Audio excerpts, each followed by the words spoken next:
Hey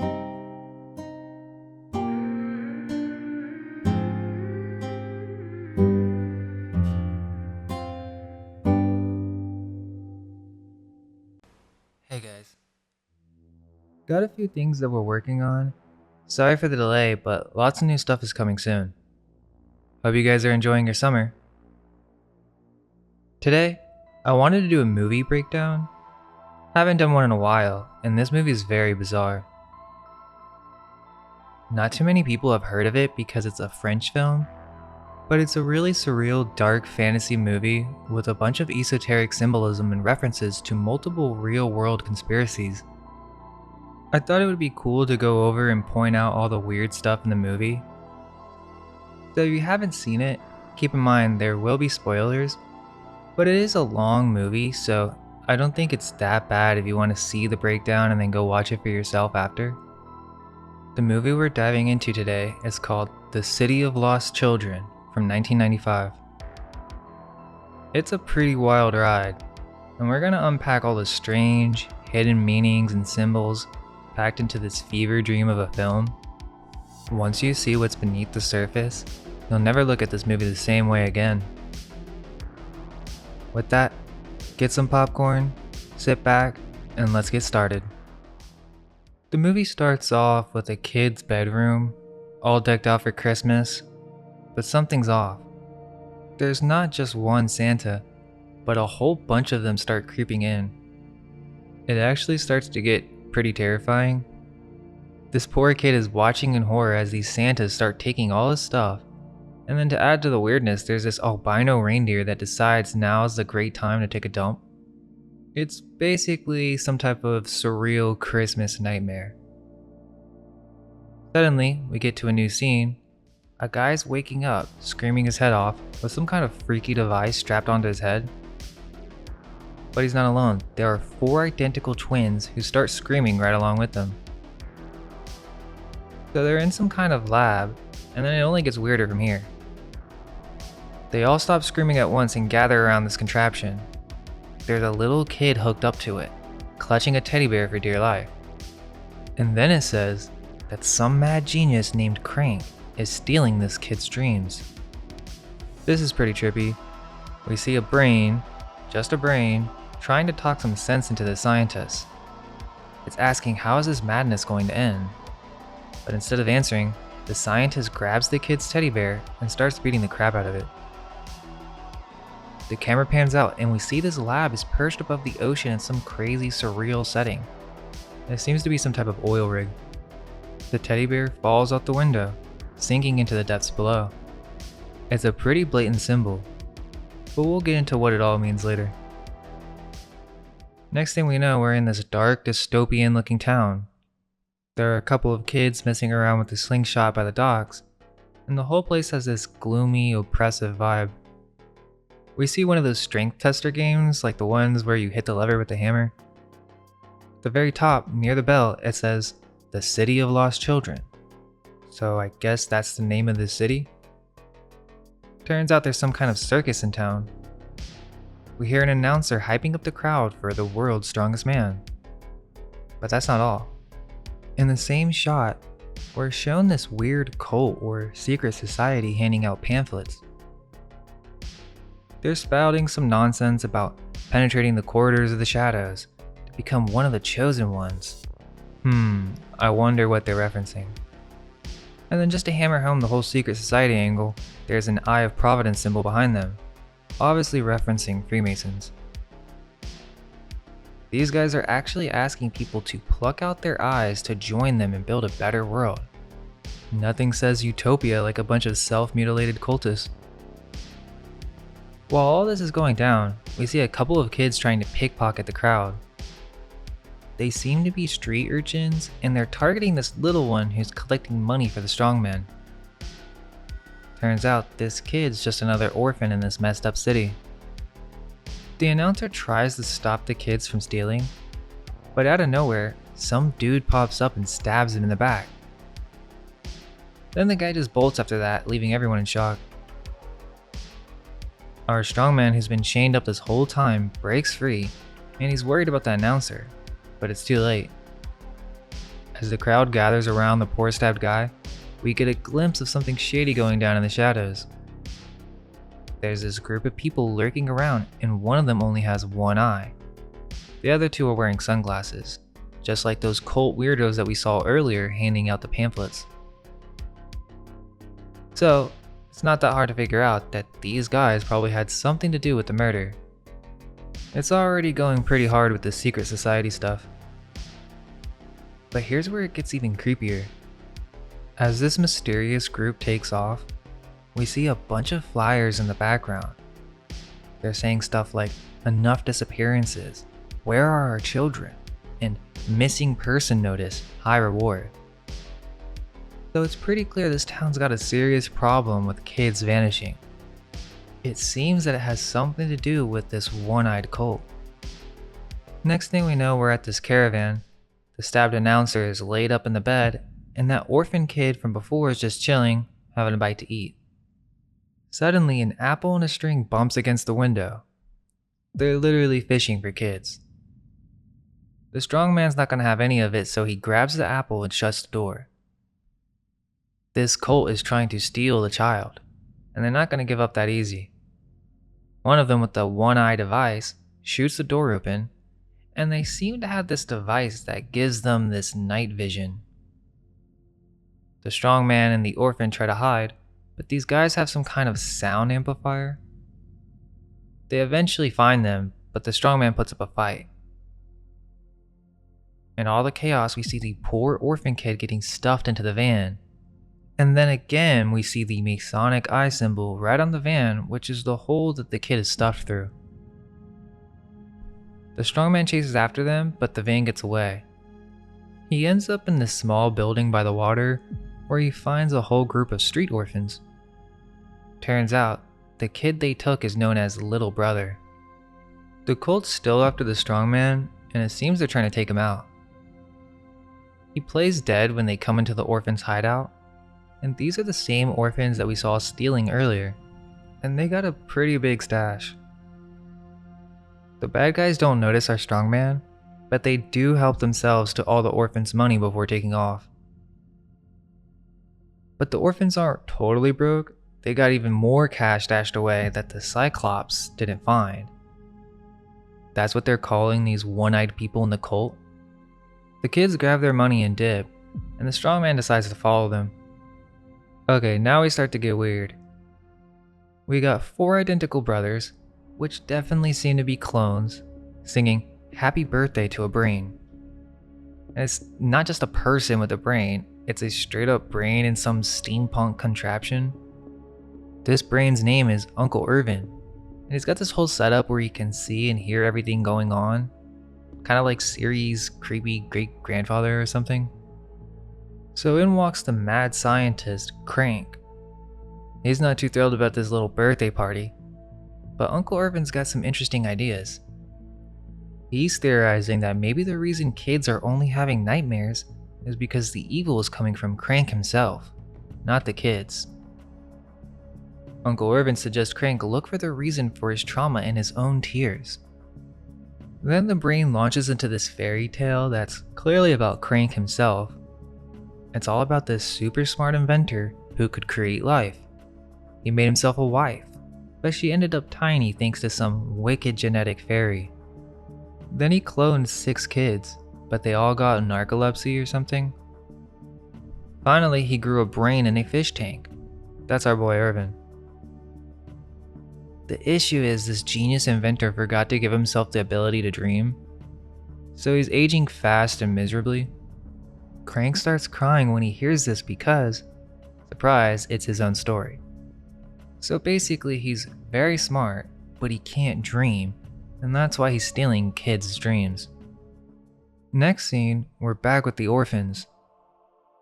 This is interesting because they're in this weird school run by conjoined twin teachers, but instead of math and reading, they're learning how to become thieves.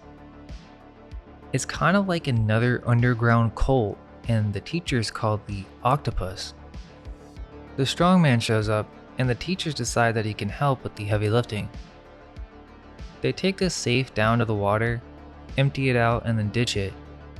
But then the strongman hears those Cyclops making announcements over a loudspeaker, and then we get some more of that one-eyed imagery. The strongman, who we now know is called One, is on the hunt for his little brother. He's chasing down that Cyclops truck and then teams up with this orphan girl named Miette, who hands him one of those Cyclops eye devices. Meanwhile, those conjoined twin teachers are throwing a fit because the orphans pulled a fast one on them. They took whatever was in the safe and didn't hand it over. We're back at the mad scientist lab, and one of the clones is yapping about some underwater concert dream he had, or he's completely making it up. Then we've got another clone bringing a kid to this brain machine. Uncle Irvin, the disembodied brain, tells him to put this kid in the sarcophagus thing.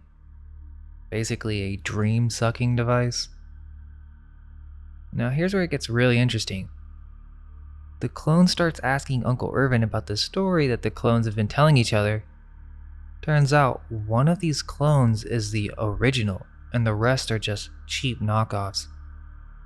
Uncle Irvin suggests that the clone hook himself up to the kid to find out if he's the original.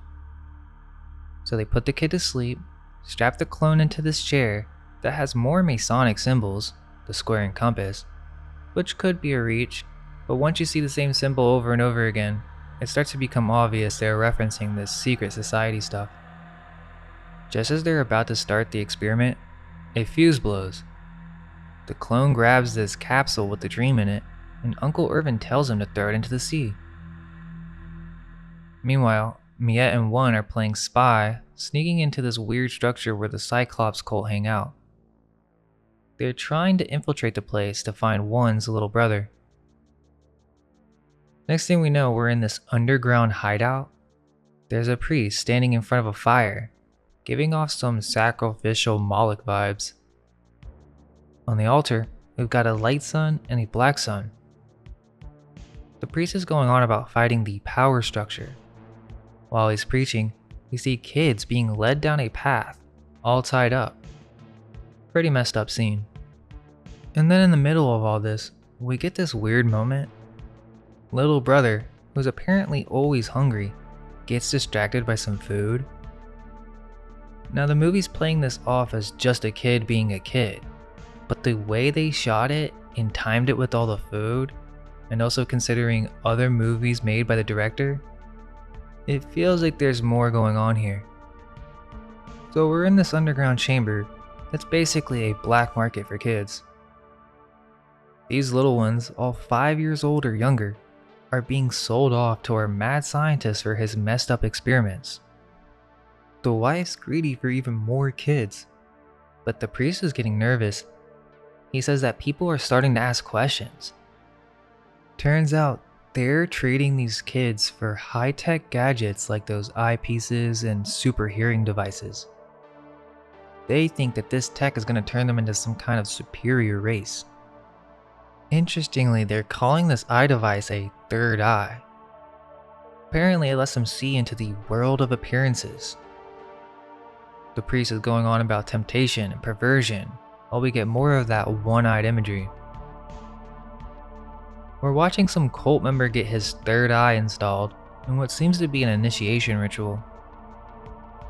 Just as the priest is talking about abolishing the world of appearances, little brother lets out a burp. One and Miette hear this and swoop in to try to save him through the chute. The cult captures them, and one of the cult leaders finds some jewelry and traces it back to those conjoined twin teachers. Which is weird. Do they know each other somehow? This would imply that the twins or the octopus have some connection to the cult, and they could be raising many of these street orphans for this purpose. The twins want to know what he's going to do with One and Miette, and he's planning to take them out to the pier. Back at the lab, our mad scientist Krank is having a heart-to-heart with Uncle Irvin, questioning why are all these kids having nightmares. Irvin tells him that he is the nightmare. He tells Krank he can kidnap every kid in the world, but he'll never have a soul. Krank loses it, accusing the brain of being soulless too, but Irvin replies that he's the only real monster here. Next thing we know, They're setting up for Christmas, even though it's not Christmas. Krank's trying to recreate some specific event.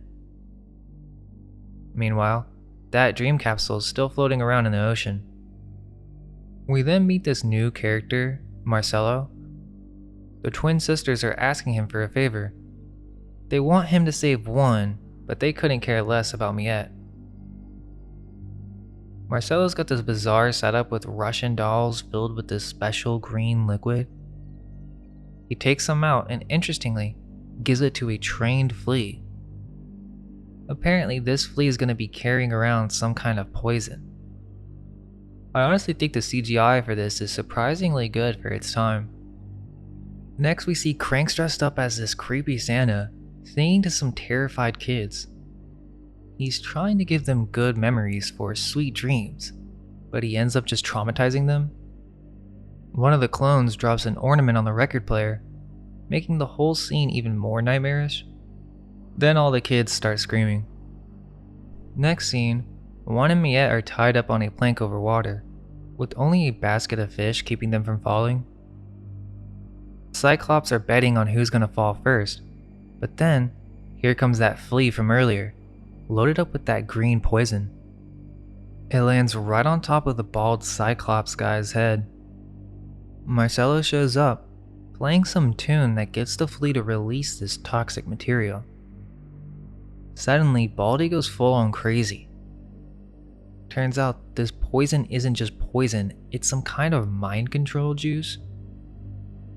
The guy starts taking out his own crew, and we learn something wild. These Cyclops can't see without their devices. It's not just night vision, it's their whole vision. Then it gets pretty wild. The bald guy plugs someone else's eye device into his own, forcing the poor man to watch themselves get off from the killer's perspective. This device, called Abduction, isn't just an artificial eye, it's wired straight into their brains. While all this chaos is going down, Marcelo saves one, but leaves Miette to take a dive. But just when you think Miette's gonna drown, in comes this guy in an old school diving suit rescuing her.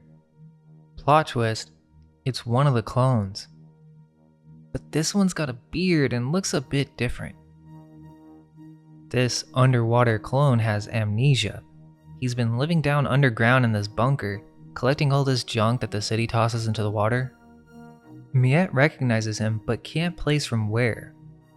She spots the safe they stole earlier and just starts rifling through it to get back what she stole.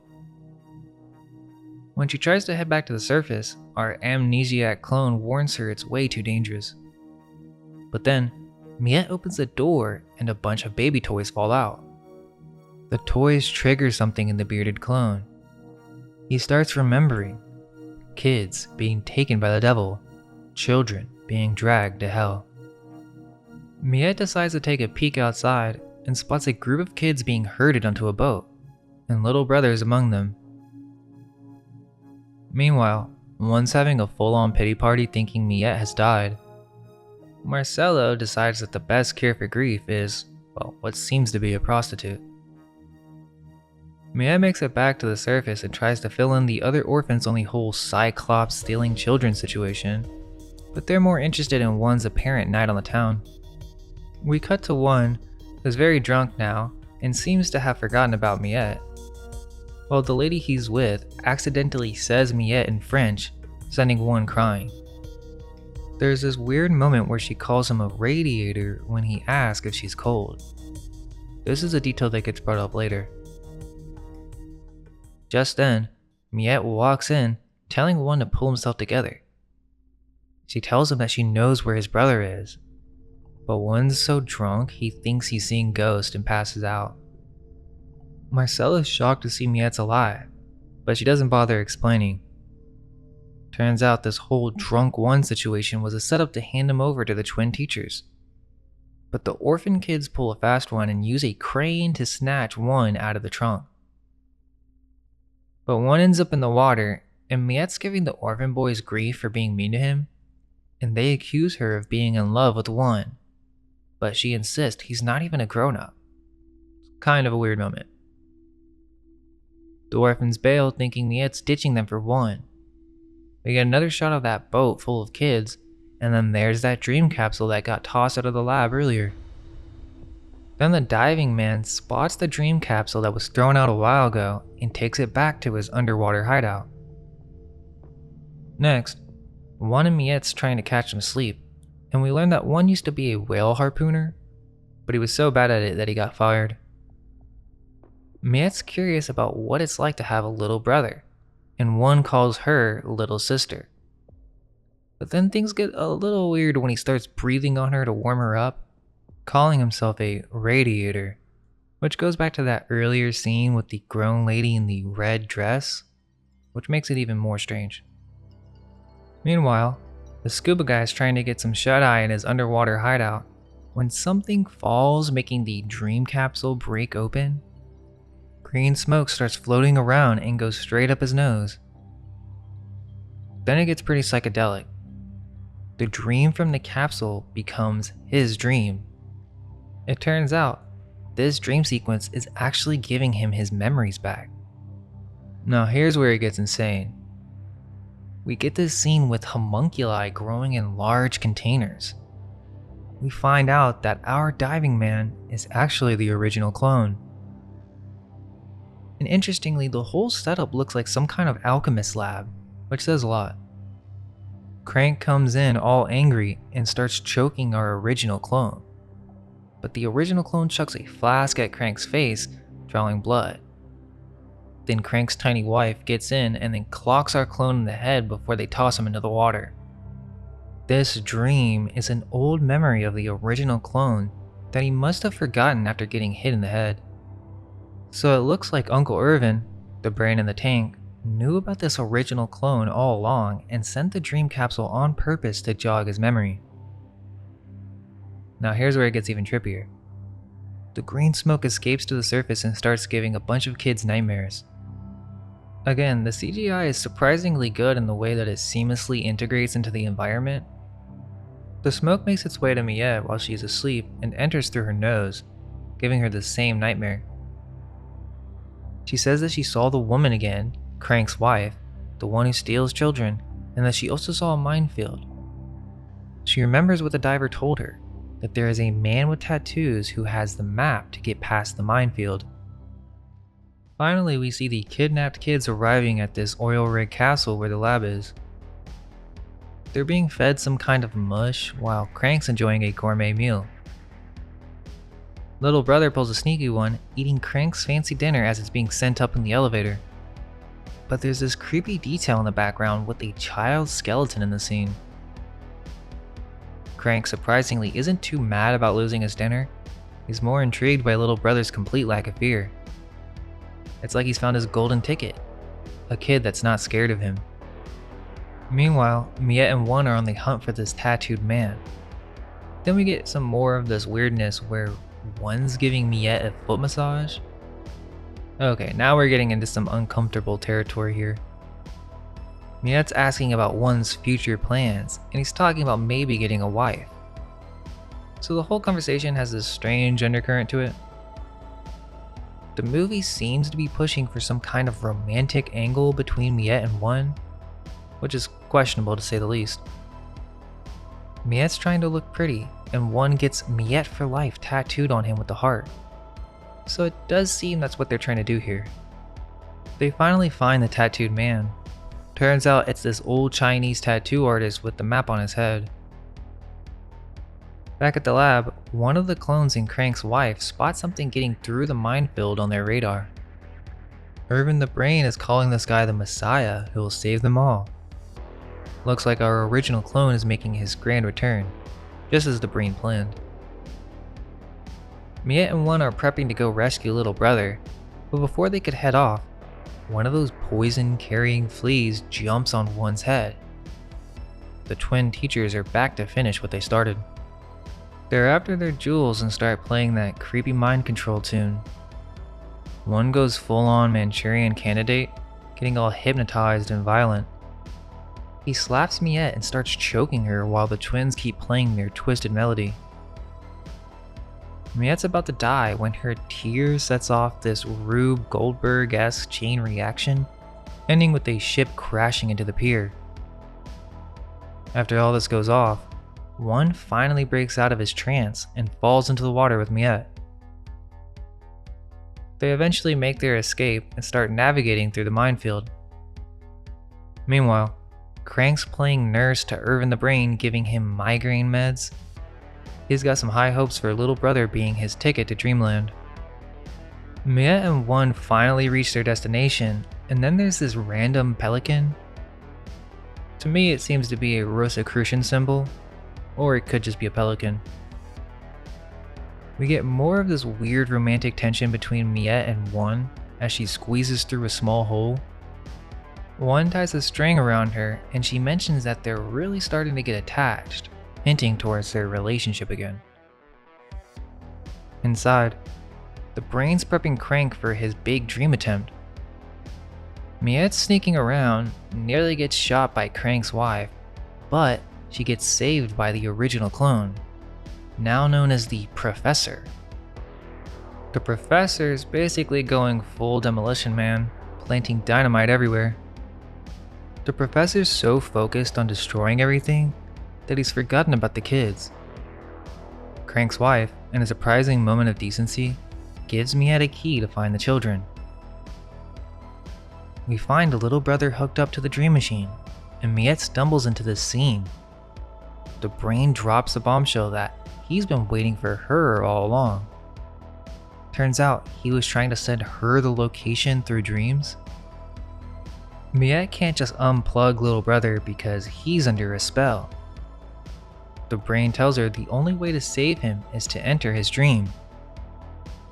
So Miette's gearing up for some Inception level rescue mission. And would you look at that? The dream is the same creepy Santa scene from the beginning of the movie. We've come full circle with the one-eyed symbolism in that poor abused teddy bear. Miette enters the dream world and grabs the child thinking she's rescuing little brother. But surprise, she's actually holding Krank? This is probably the trippiest part. The dream landscape of the child's room morphs into the oil rig walls, blurring the lines between reality and the dream even further. We've got some heavy symbolism going on here. That child skeleton makes another appearance, and then there's this Ouroboros snake handle that we saw earlier when Krank used it to get his dinner. But it's not just some food delivery system. It's a symbol of Krank stealing the children's energy to stay young. Secret symbols hiding in plain sight. Meanwhile, our original clone is still planting dynamite everywhere.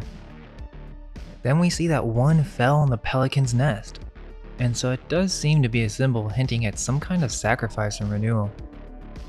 Krank then reveals this ring we haven't seen before, another Ouroboros with a gem.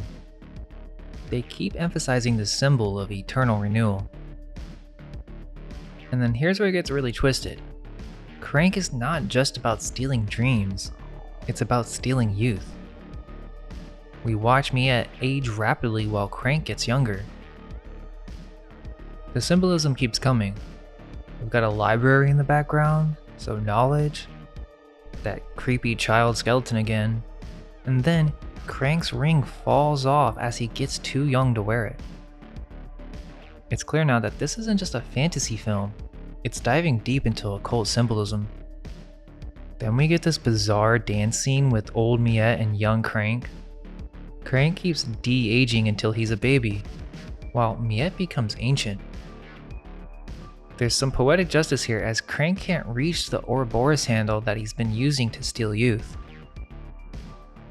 Miette, now impossibly old, pulls the handle instead. She disappears behind a red curtain.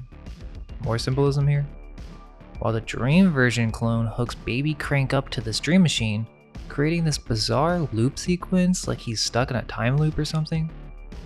Krank finally wakes up screaming, stares blankly for a moment, and then drops dead right on Irvin's camera. Miette's still stuck in dreamland, but now one's there trying to wake her up. She finally wakes up too, saying that she's had this really weird dream. Meanwhile, the original clone is trying to blow himself up with the oil rig. One and Miette grab all the kids and make a run for it. The bomb goes off and everyone's scrambling to escape, even Irvin the Brain is making a break for it.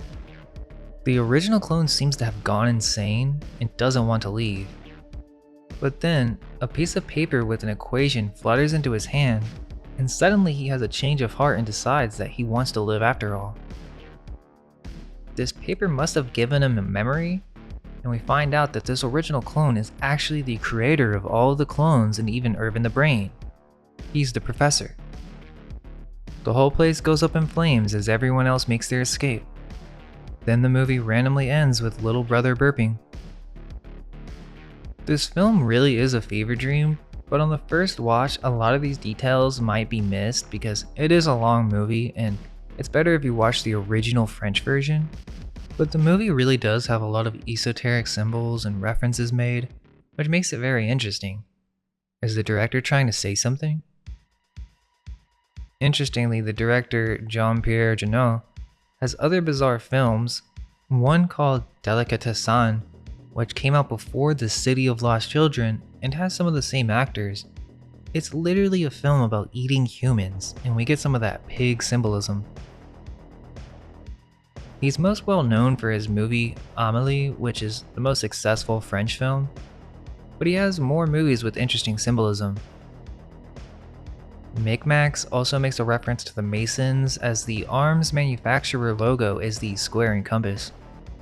Oh, and the character 1 is played by Ron Perlman, who's in some other movies with esoteric themes such as Hellboy 1 and 2, where he plays a summoned demon through a portal and he's an agent in a secret government agency.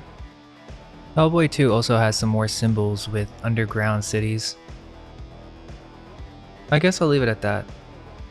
The City of Lost Children is a very unique film, filled with a bunch of occult symbols, and I just thought it would be cool to cover it. You have children being taken for esoteric secret projects, homunculi, clones, cult societies, orphans, mind control, and stealing youth. If there are any other strange films that you want us to cover and break down, please let us know in the comments. We got some more stuff coming out soon. Thanks for watching, and all we can hope is that our minds may be unveiled. Let go of everything you think to be true. Relax the mind and ask the question, do I truly understand what this reality is?